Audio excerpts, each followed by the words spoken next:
Meal prepping quesadillas sounds like a bad idea until you try it this way.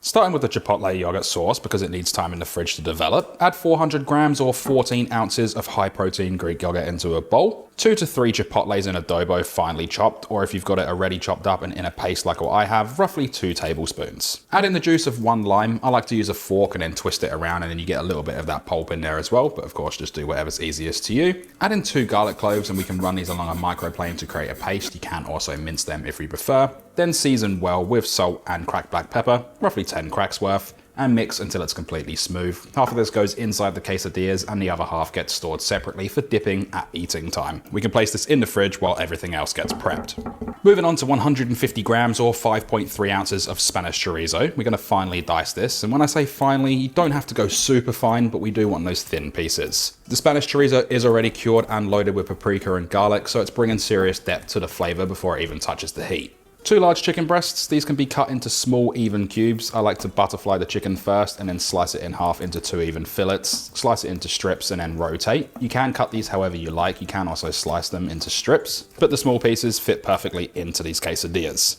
Next is 1 brown or yellow onion, depending on size. We're going to thinly slice this. The thinner the slice, the faster and more evenly it cooks. The thick pieces will still be raw when the rest of the vegetables are done, and we do want them to be al dente anyway.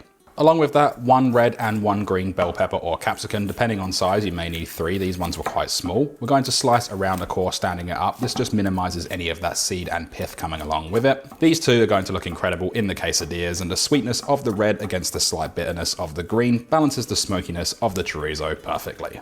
To finish off the prep, 225 grams or 8 ounces of cheddar is going to be freshly grated on a box grater. You can use pre-shredded for this if you prefer, or you can use any sort of cheese of your choice. Unfortunately, we can't get a lot of the good cheeses that you guys have in America over here in Australia, or you have to go and source them, which is a pain. So I like to use cheddar or even mozzarella.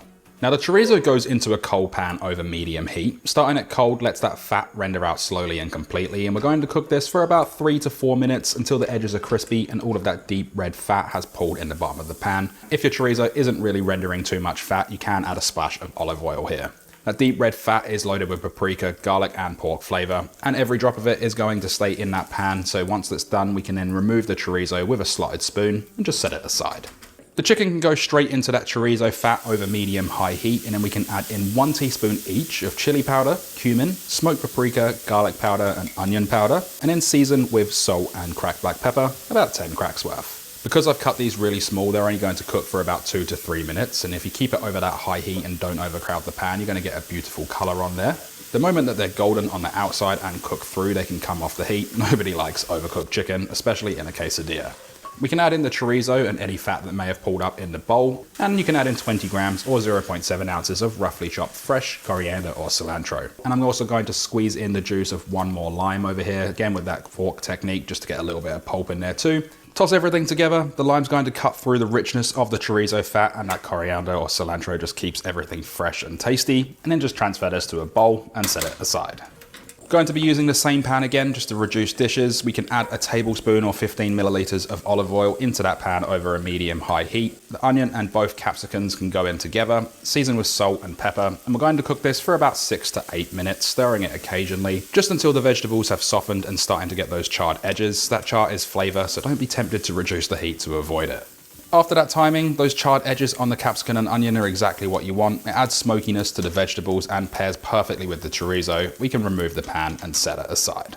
Either using the same pan again, just slightly wiped out, or get a fresh one, add half a tablespoon, roughly 7 grams of unsalted butter over a medium-low heat and just swirl it around to coat the surface. The first tortilla can go straight into the pan, just spread it out a little bit so it coats that butter.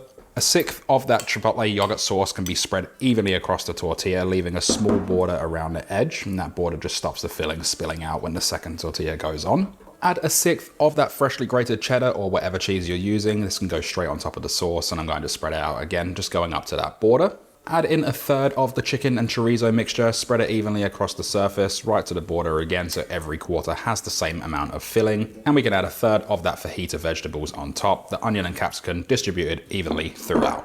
Another sixth of that cheese can go over the top. This is the second layer that binds everything together. The second tortilla can then get placed over the top and be pressed down firmly with a spatula, or you can use a heavy weight or a steak weight, and you want it tight and compact so nothing shifts when you flip it.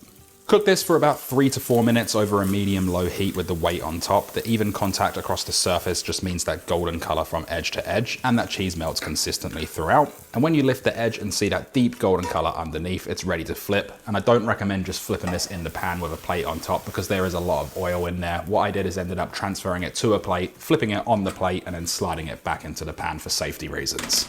Once it's back in the pan though, we can cook this for a further 2 to 3 minutes, just until the other side is nice and golden and crispy.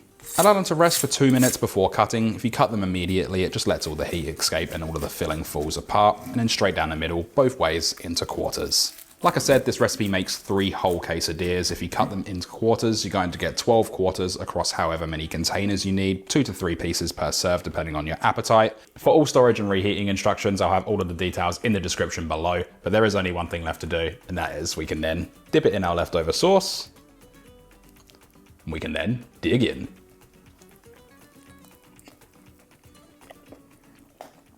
Mmm.